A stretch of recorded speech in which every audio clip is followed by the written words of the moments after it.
রাজ্যের স্বাস্থ্য ব্যবস্থার কাঠামো, কার্যকারিতা এবং মানুষের আস্থাহীনতা এই তিন প্রশ্নকে সামনে রেখে দুর্গাপুর থেকে তীব্র আক্রমণ শানালেন বিজেপির রাজ্য সভাপতি শ্রমিক ভট্টাচার্য।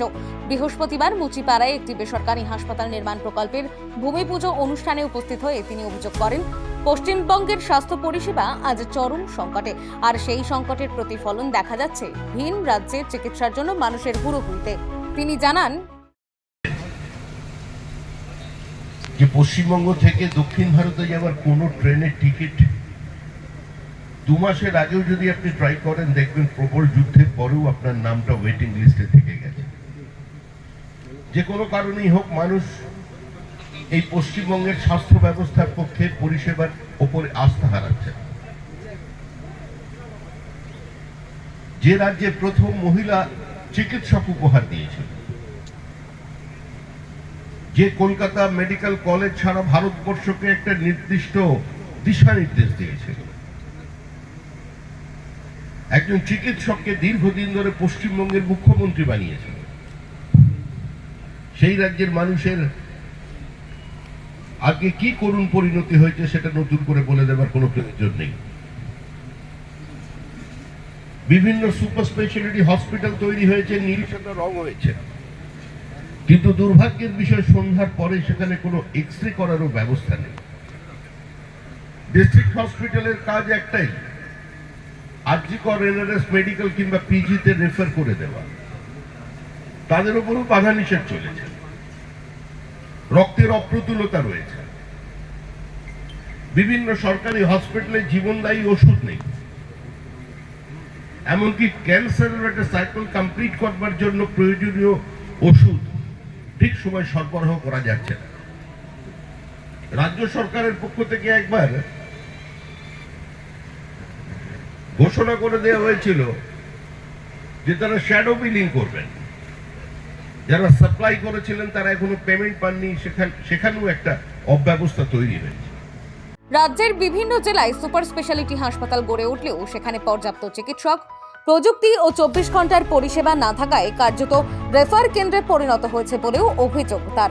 সূর্যাস্তের পর এক্সরে বা জরুরি পরিষেবা না পাওয়ায় এই বাস্তব চিত্রকেই তিনি স্বাস্থ্য ব্যবস্থার ভঙ্গুরতার প্রতীক বলে তুলে ধরেন। স্বাস্থ্য পরিষেবাকে কলকাতা কেন্দ্রিক না রেখে বিকেন্দ্রীকরণে জোরালো দাবি জানিয়ে তিনি বলেন, যা কিছু হয়েছে সেটা কলকাতা কেন্দ্রিক। কলকাতার অত্যন্ত কাছাকাছি এইমস তৈরি হয়েছে, আমরা এখনো চাই যে উত্তরবঙ্গের মাটিতে এইমস তৈরি হোক। প্রাক্তন কেন্দ্রীয় মন্ত্রী প্রয়াত প্রিয়রঞ্জন দাশমুন্সির প্রস্তাবিত প্রকল্পের সঙ্গে প্রসঙ্গ টেনে তিনি জানান, প্রিয়রঞ্জন দাশমুন্সি আমাদের রাজনৈতিকভাবে বিরোধী ছিলেন, চরম বিজেপি বিরোধিতা তার ছিল, আমাদেরও চরম বিজেপি বিরোধিতা তার উপরে ছিল। বিরোধিতা কারণে তার প্রতি আমাদেরও একটা রিজার্ভেশন ছিল, কিন্তু তিনি যে প্রস্তাব দিয়েছিলেন ভারত সরকার, যে রায়গঞ্জের মতো একটা ডিফিকাল্ট টেরেনে একটা এইমস তৈরি হয়,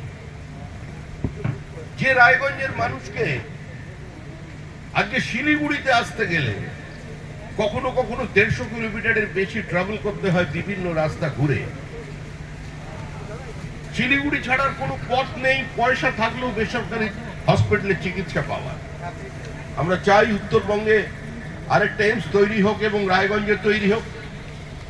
এবং পাশাপাশি রাজ্যে আয়ুষ্মান ভারত কার্যকর না হওয়া নিয়েও তিনি ক্ষোভ প্রকাশ করেন।